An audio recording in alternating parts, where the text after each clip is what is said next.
ఉమ్మడి మెదక్ జిల్లా వ్యాప్తంగా ఈరోజు ప్రధాన వార్తలు ఈ విధంగా ఉన్నాయి. ముఖ్యంగా ఉమ్మడి మెదక్ జిల్లాలో ఈరోజు వినాయక నవరాత్రి ఉత్సవాలు ఘనంగా ప్రారంభమయ్యాయి.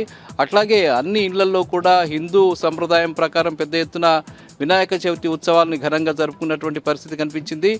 ఈరోజు అంతటా కూడా అటు సంగారెడ్డి, సిద్దిపేట, మెదక్ జిల్లాలోని ప్రధాన పట్టణాలు, గ్రామాల్లో కూడా పెద్ద ఎత్తున ఈ ప్రజలంతా కూడా వినాయక విగ్రహాల ప్రతిమల్ని అటు మట్టి వినాయకులు కావచ్చు, మిగతా వినాయక విగ్రహాల ప్రతిమలు కావచ్చు తీసుకుని వెళ్ళి భక్తి శ్రద్ధలతో పూజలు నిర్వహించినటువంటి పరిస్థితి కనిపించింది. మార్కెట్లన్నీ కూడా వినాయక విగ్రహాల కొనుగోలులో, పూజా సామాగ్రి కొనుగోలులో కిటకిటలాడినటువంటి పరిస్థితి అంతటా కనిపించింది. అట్లాగే అనేక యువజన సంఘాలు, వివిధ సంఘాలకు సంబంధించిన ప్రతినిధులంతా కూడా వాడవాడల వినాయక విగ్రహాల ప్రతిమల్ని ఏర్పాటు చేసి 9 రోజుల పాటు ఘనంగా ఉత్సవాలు నిర్వహించడం కోసం ఏర్పాటు చేసుకుంటున్నటువంటి పరిస్థితి అన్ని జిల్లా వ్యాప్తంగా కనిపించింది. ఇక సిద్దిపేట జిల్లాలో దుబ్బాక నియోజకవర్గంలో ఒక అమానవీయటువంటి సంఘటన జరిగింది. ఇక్కడ తిమ్మాపూర్లో అప్పుడే పుట్టినటువంటి ఒక పసికందుని రోడ్డుపై వదిలి వెళ్ళినటువంటి సంఘటన అక్కడ చర్చనీయాంశమైంది.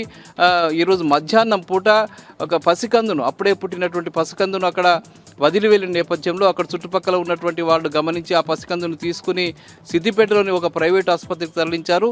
ఆ పసికందుని తీసుకువెళ్ళడం కోసం ప్రభుత్వ శిశు సంక్షేమ శాఖకు సంబంధించిన అధికారులు అక్కడికి చేరుకొని ఆ పూర్తి వివరాలు సేకరించి ఆ బాబుని వాళ్ళ సంరక్షణలోకి తీసుకువెళ్ళేటువంటి పరిస్థితి కనిపించింది. అయితే ఆ బాబుని తీసుకువెళ్ళినటువంటి నర్సింహులు అనే వ్యక్తి ఆ బాబుని తనకే ఇవ్వాలని చెప్పి అధికారులను కోరారు. అయితే రూల్స్ ప్రకారం అది చెల్లదని, తమ వద్ద వచ్చిన తర్వాత మళ్ళీ తీసుకువెళ్లాలని చెప్పి అధికారులు చెప్తున్నారు. మొత్తానికి ఆ బాలుని సంరక్షణలోకి తీసుకువెళ్ళినటువంటి పరిస్థితి అక్కడ